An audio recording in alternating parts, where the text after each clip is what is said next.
اس سلسلے میں حضرت عبداللہ بن مسعود رضی اللہ تعالیٰ عنہ سے روایت ہے کہ نبی علیہ السلام نے فرمایا، مشرق کی طرف سے ایک قوم سیاہ جھنڈوں کے ساتھ آئے گی اور وہ لوگ مال کا مطالبہ کریں گے۔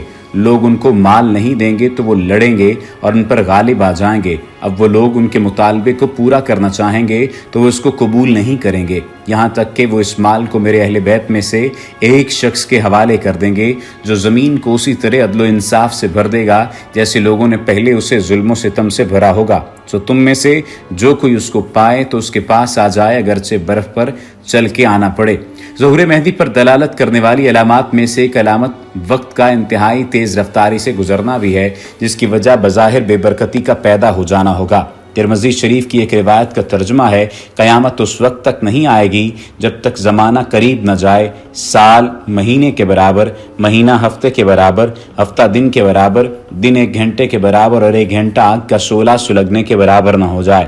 اس حدیث کی شرح کرتے ہوئے ملا علی قاری نے امام خطابی کا یہ قول نقل فرمایا ہے، ایسا امام مہدی یا حضرت عیسیٰ علیہ السلام یا دونوں کے زمانے میں ہوگا۔ میں کہتا ہوں آخری قول ہی زیادہ ظاہر ہے، کیونکہ یہ معاملہ خروج دجال کے وقت پیش آئے گا اور دجال کا خروج ان دونوں بزرگوں کے زمانے میں ہوگا۔ آپ یہ دیکھیے کہ بہت ساری روایات اس کے بارے میں مکمل طور پر ملتی ہیں اور واضح نشانیاں موجود ہیں۔ اللہ پاک نے جیسے ہی دنیا بنائی اس کے ساتھ ہی اسے اپنے انجام تک پہنچانے کی کچھ نشانیاں بھی بتا دیں تاکہ لوگ عبرت پکڑیں اور اللہ پاک کے خوف سے ڈر جائیں اور توبہ کر لیں۔ وہ علامات کیا ہیں؟ اللہ پاک کے رسول صلی اللہ علیہ وآلہ وسلم نے قیامت کے نشانات بتلاتے ہوئے فرمایا کہ اونٹوں اور بکریوں کے چرواہے برہنہ بدن اور رنگے پاؤں ہوں گے، وہ ایک دوسرے سے مقابلہ کرتے ہوئے لمبی لمبی عمارتیں بنوائیں گے اور فخر کریں گے۔ سعودی عرب کے شہر ریاض کو دیکھ کر آپ حیران رہ جائیں گے، عمارتوں کا یہ مقابلہ آج اپنے عروج پر پہنچ گیا ہے۔ دبئی میں برج خلیفہ اب تو ایک اور برج العرب بننے جا رہا ہے۔ برج خلیفہ کی عمارت دنیا کی سب سے اونچی عمارت ہے، تو ساتھ ہی شہزادہ ولید بن طلال نے جدہ میں اس سے بھی بڑی عمارت بنانے کا اعلان کیا جو دھڑا دھڑ بنتی ہی چلی جا رہی ہے۔ یعنی مقابلہ اپنی انتہا تک پہنچ چکا ہے کہ عرب دنیا کی عمارتیں سارے جہان سے اونچی ہو چکی ہیں۔ بتلانے کا مقصد صرف یہ ہے کہ پیارے رسول نبی کریم صلی اللہ علیہ وآلہ وسلم نے جو فرمایا تھا وہ پورا ہو چکا اور پیشگوئی پوری ہو کر اپنے نقطۂ کمال کو پہنچ چکی ہے۔ اس کے بعد اصول دنیاوی ہر کمال را زوال است کہ ہر کمال کے لیے زوال ہے۔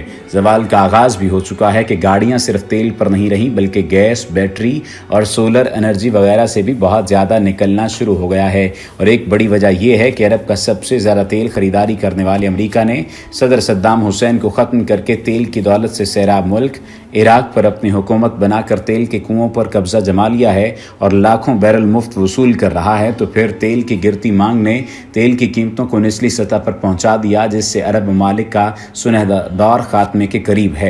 اب سوال یہ پیدا ہوتا ہے کہ زوال کے بعد کیا ہے؟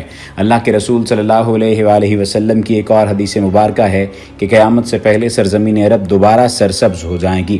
کون سوچ سکتا تھا کہ سرزمین عرب کے صحرا اور خشک پہاڑ کے جسے اللہ تعالیٰ نے خود حضرت ابراہیم علیہ السلام کی زبان سے وادی بے آب و گیاہ قرار دیا، وہ سبزے سے لہرا اٹھے گی۔ چنانچہ پوری دنیا میں گلوبل وارمنگ اور موسمیاتی تبدیلی کے نعرے بجنے لگے ہیں۔